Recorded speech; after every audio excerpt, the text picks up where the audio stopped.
Bismillahirrahmanirrahim. Assalamualaikum warahmatullahi wabarakatuh. Perkenalkan, nama saya Nur Azmi Husniah Nasution dengan nomor induk mahasiswa 117 3311 098. Di sini saya akan mempresentasikan hasil proposal saya yang berjudul Pengembangan Media Pembelajaran Berbasis Buklet pada tema 3, subtema 2, pembelajaran 1 di kelas 4 SD swasta Salsa tahun ajaran 2020-2021. Yang pertama-tama, yang saya hormati Bapak Ketua Jurusan PGSD Unmed, yaitu Bapak Dr. Irsan, MPD MSI. Selanjutnya, dosen pembimbing saya yaitu Ibu Lala Jelita Ananda, SPD MPD. Dan yang saya hormati Bapak dosen penyelaras yaitu Pak Khairul Usman, SSI MPD. Selanjutnya saya akan menjelaskan tentang latar belakang.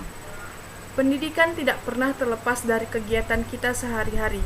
Di Indonesia, pendidikan merupakan bagian yang kualitasnya sangat diperhatikan dan terus-menerus ditingkatkan oleh pemerintah.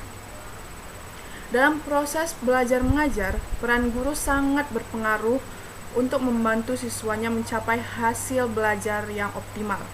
Tetapi, dalam proses belajar mengajar, bukan hanya guru saja yang berperan penting. Fasilitas yang digunakan juga dapat mempengaruhi proses pembelajaran menjadi lebih efektif. Media pembelajaran yang memuat informasi dan pengetahuan pada umumnya digunakan untuk membuat proses belajar menjadi lebih efektif.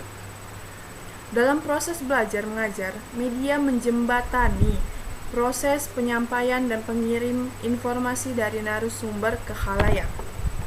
Selanjutnya yaitu identifikasi masalah. Yang pertama adalah rendahnya minat belajar peserta didik disebabkan pembelajaran di kelas yang kurang menarik perhatian siswa. Yang kedua yaitu tidak adanya media pembelajaran yang mendukung proses pembelajaran. Selanjutnya yang ketiga adalah sarana dan prasarana yang tidak memadai. Dan yang keempat adalah pendidikan lebih banyak menggunakan metode ceramah sehingga membuat peserta didik kurang minat dan semangat dalam belajar. Selanjutnya rumusan masalah adalah apakah media pembelajaran berbasis buklet layak digunakan sebagai media pembelajaran di SD swasta Salsa? Yang kedua, bagaimana respon guru terhadap media pembelajaran berbasis buklet pada tema 3, subtema 2, pembelajaran 1 di kelas 4 SD swasta Salsa. Selanjutnya yaitu tujuan penelitian. Tujuan penelitian yang pertama adalah untuk mengetahui apakah media pembelajaran berbasis buklet layak digunakan untuk mendukung pembelajaran pada tema 3, subtema 2, pembelajaran 1 di kelas 4 SD swasta Salsa Medan. Selanjutnya, untuk mengetahui bagaimana respon guru terhadap media pembelajaran berbasis buklet layak digunakan untuk mendukung pembelajaran tema 3, subtema 2, pembelajaran 1 di kelas 4 SD swasta Salsa.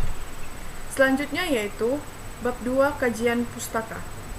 Borg and Gall menjelaskan bahwa penelitian dan pengembangan dalam pendidikan adalah model pengembangan berbasis industri yang melalui beberapa tahapan dengan tujuan menghasilkan suatu produk pembelajaran yang memenuhi standarisasi tertentu, yaitu efektif, efisien, dan berkualitas. Selanjutnya, media pembelajaran didefinisikan sebagai alat bantu untuk mengkomunikasikan informasi atau ide sehingga dapat meningkatkan kualitas pembelajaran. Media juga mengacu pada setiap jenis format yang digunakan untuk menyampaikan informasi.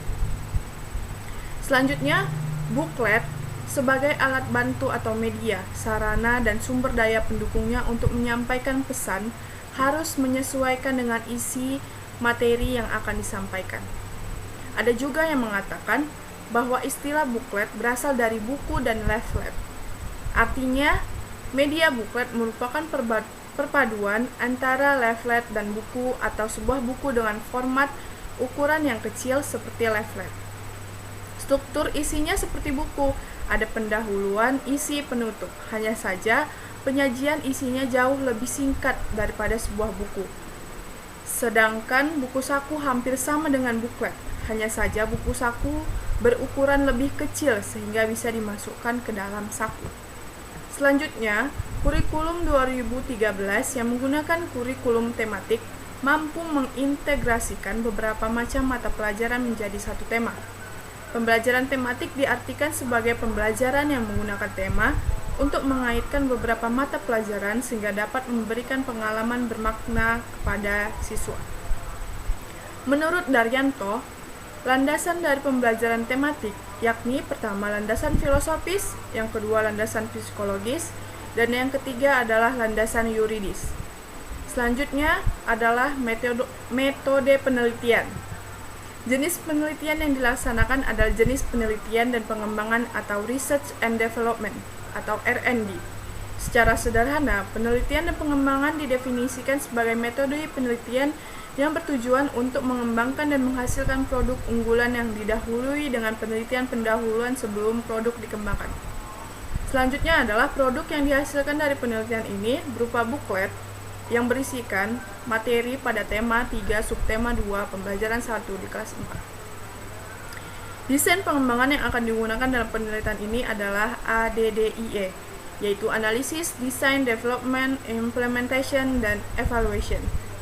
Subjek penelitian ini adalah siswa kelas 4 SD swasta Salsa, sedangkan objek dalam penelitian ini adalah buklet materi pada tema 3 subtema 2 pembelajaran 1 di kelas 4. Dan instrumen penelitian yang akan digunakan adalah yang pertama angket respon, lalu lembar observasi, dan lembar penilaian buklet. Selanjutnya yaitu teknik analisis data. Analisis data adalah proses penyederhanaan dan penyajian data dengan mengelompokkannya dalam suatu bentuk yang mudah dibaca. Terdapat dua tujuan analisis data, yaitu meringkas dan menggambarkan data. Data dianalisis dengan sistem deskriptif presentasi. Dalam penelitian ini, data yang dianalisis adalah hasil lembar validasi pakar ahli media dan ahli media, respon guru terhadap media buklet yang dikembangkan. Dan ini adalah presentasi hasil validasi dapat dihitung dengan menggunakan persamaan sebagai berikut. P% sama dengan skor yang diperoleh dibagi dengan skor ideal dikali dengan 100%. Sementara untuk persentase tanggapan guru dan peserta didik dapat dihitung dengan menggunakan persamaan sebagai berikut, yaitu P sama dengan F per N dikali 100%. Baik, mungkin segitu saja hasil presentasi proposal saya. Lebih dan kurangnya saya mohon maaf apabila ada salah kata. Wabillahi taufiq wal hidayah. Assalamualaikum warahmatullahi wabarakatuh.